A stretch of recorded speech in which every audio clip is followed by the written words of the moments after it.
Ready to refinance your home? Before you jump in, here are some questions you should plan to ask your mortgage lender. 1. Does my quote include taxes and insurance? When you apply for a loan, a lender will provide an estimate that gives a breakdown of all closing costs, the interest rate, and all other related costs. It should highlight taxes and insurance. 2.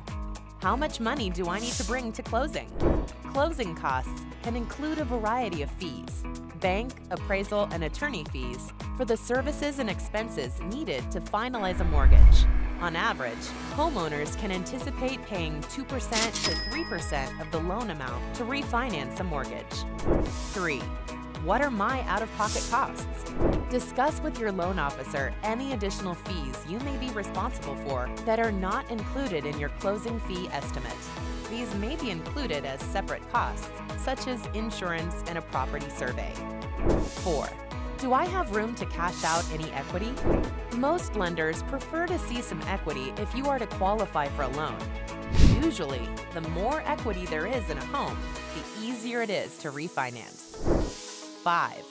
How long is the term of the loan that you are quoting me?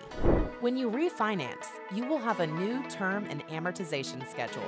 Each time you refinance your property, the clock is reset for the term length. A borrower can choose a term from 10 years up to 30 years.